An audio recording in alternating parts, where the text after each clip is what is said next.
hits. Everyone else was having hits, and I didn't have a hit record. And Jerry Wexler had extended the offer of a contract, and we went over to meet with him, and that is when I signed with Atlantic Records in 1967. When they heard the news that Wexler had signed her, Aretha's arrival at Muscle Shoals was eagerly awaited by the production team. I recall we started recording, I think, 10, 11 o'clock, which we usually did. And the musicians, the studio was full of musicians. We had them three deep in the, out in the lobby, meaning that if the bass player, we had three bass players, if one couldn't cop the lick, we'd bring in another one and fire him. That's how important the sessions were. When Aretha came in and sat down at the piano, Spooner Oldham was playing electric piano, Wurlitzer.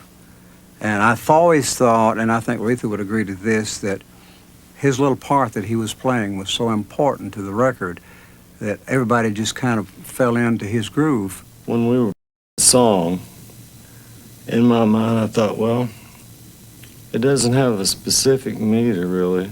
So the band just sort of looked at each other after it's finished, like, well, what do we do? I mean, where do we go now? So we were just all basically off in our little worlds trying to figure a rhythm or riff. And I just happened to be the one that, I guess, formulated this little pattern, and it started.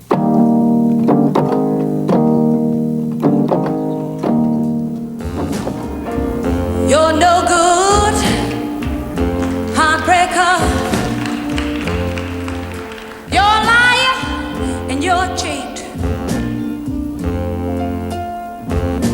And I don't know why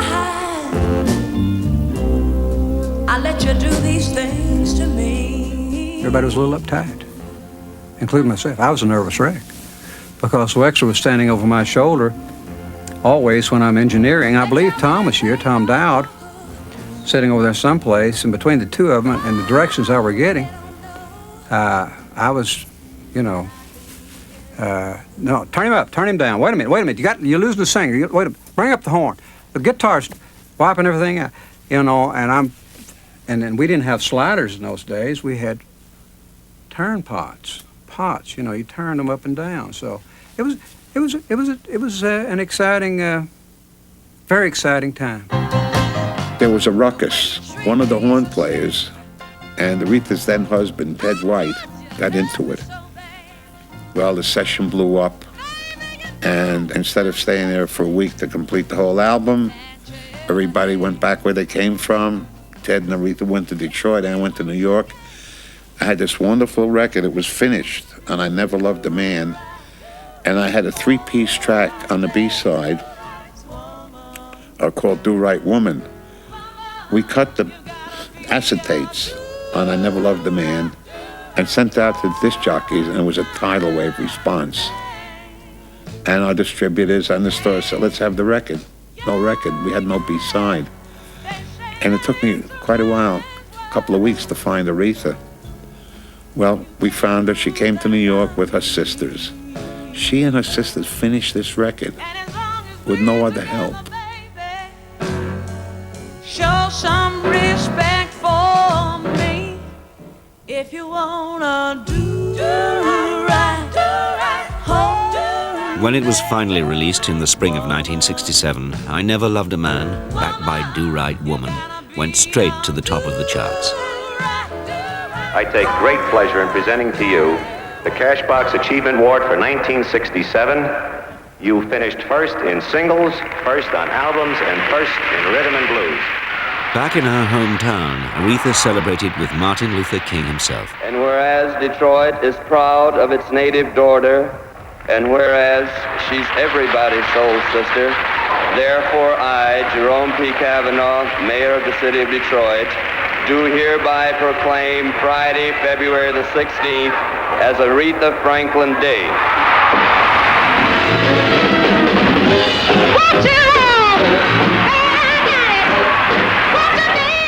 The decade that had begun with Berry Gordy carefully polishing songs for white middle-class taste had reached a point when music with deep African-American roots was being embraced the world over.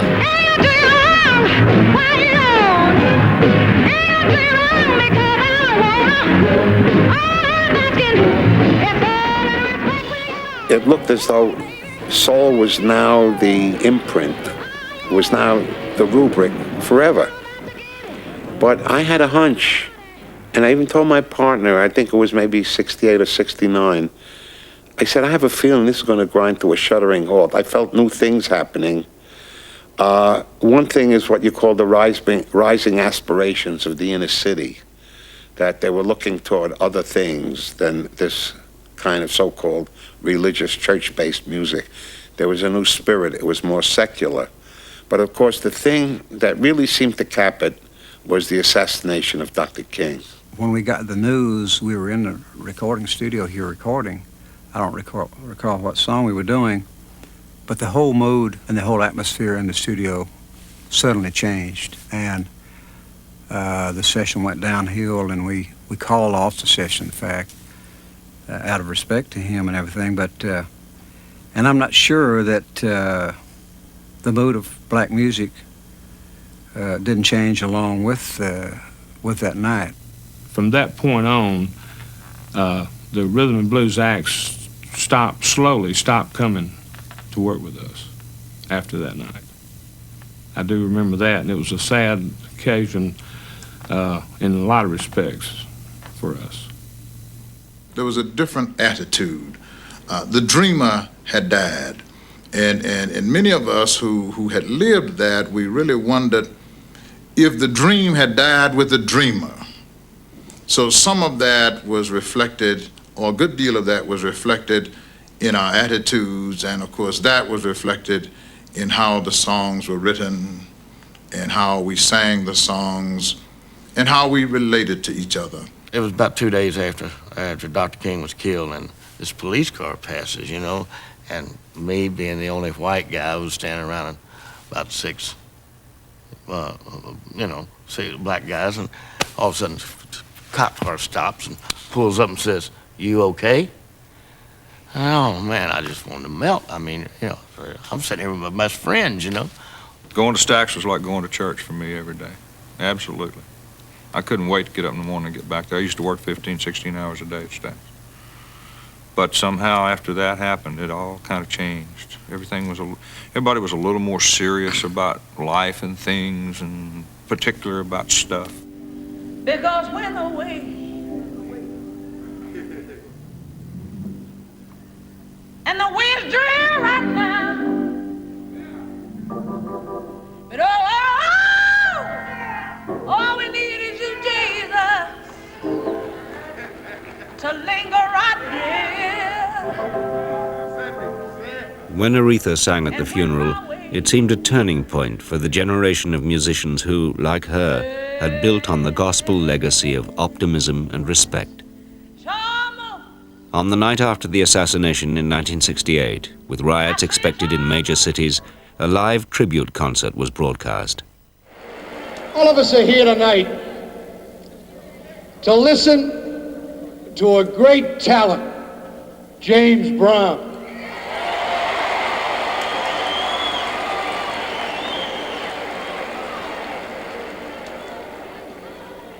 But we're also here to pay tribute to one of the greatest Americans, Dr. Martin Luther King.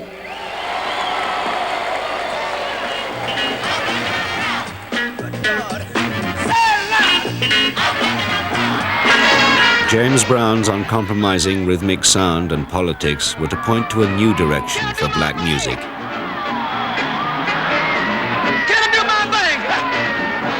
For many black artists, as the 60s came to a close, crossing over had become less important than making a statement of identity and independence. We are black.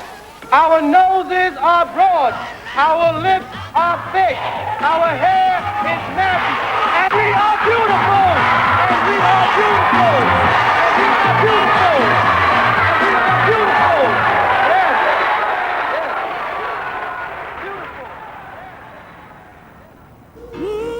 Motown abandoned Hitsville after race riots tore Detroit apart. and Berry Gordy moved his operation to Hollywood. The original gospel-inspired dream was over.